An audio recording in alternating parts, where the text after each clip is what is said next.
ছাত্র নামধারী সন্ত্রাসী গোষ্ঠী আদালতের বিরুদ্ধে প্রকাশ্যে গালিগালাজ ও হুমকি দিয়ে আইনজীবীদের ওপর আকস্মিকভাবে হামলার প্রতিবাদে মানববন্ধন করেছে জামালপুরের আইনজীবীরা। মঙ্গলবার সকালে জামালপুর জেলা জজ আদালত প্রাঙ্গণে এই মানববন্ধন হয়। এতে বক্তব্য দেন জেলা আইনজীবী সমিতির সাধারণ সম্পাদক রিশাদ রেজওয়ান বাবু, সহসভাপতি অ্যাডভোকেট আব্দুল আওয়াল, অ্যাডভোকেট জামিল হাসান তাপস ও সদস্য অ্যাডভোকেট আসিমুল ইসলাম। বক্তারা বলেন, ছাত্র নামধারী কিছু সন্ত্রাসী আইনজীবীদের উপর হামলা করে তারা বারবার আইনজীবীদের প্রাণনাশের হুমকি দিয়ে যাচ্ছে। এই সন্ত্রাসীরা আইনজীবীদের অপহরণ করার চেষ্টা করেছে। জেলা পুলিশকে জানানোর পরেও নির্ধারিত সময়ে জামালপুর পুলিশ সহযোগিতা করেনি বলে অভিযোগ করেন তারা।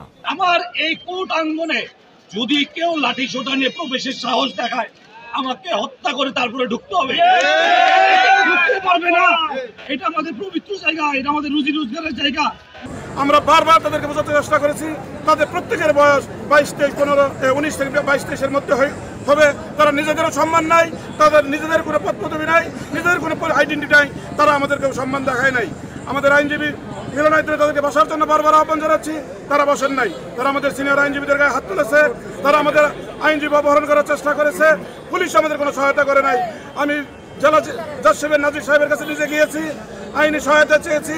উনি কোর্ট ইন্সপেক্টরকে বলেছে মাত্র 4 জন পুলিশ আমাদের ঘরের গেটে দিয়ে শুধুমাত্র আমাদের আইনজীবীদের কি করি না করি তার তামসা আপনারা দেখেছেন। তাদেরকে একাধিকবার বলেছে যে আপনাদের কি দাবি দেওয়া কি সমস্যা, আসেন আমরা বসে আমরা সমাধান করি। এবং আইনজীবীগণ এবং বিচারকগণ সর্বদাই ধর্ষণকারীর বিপক্ষে এবং ধর্ষিতার পক্ষে আমরা, এবং এই প্রস্তাব তাদেরকে দেওয়া হয়েছিল যে ঘটনার যদি সত্যতা হয় যে ধর্ষিতার পক্ষে আমরা আইনজীবী সমিতির পক্ষ থেকে 100 আইনজীবী তাদেরকে দেওয়া হবে এবং বিনামূল্যে ফ্রি তাদেরকে আইনি সহায়তা দেওয়া হবে। বারবার তাদেরকে বসার জন্য আমন্ত্রণ জানানোর পরেও তারা না বসে এখানে অস্ত্রশস্ত্র প্রদর্শন করে একটা অস্থিতিশীল পরিবেশ তৈরির চেষ্টা করেছে।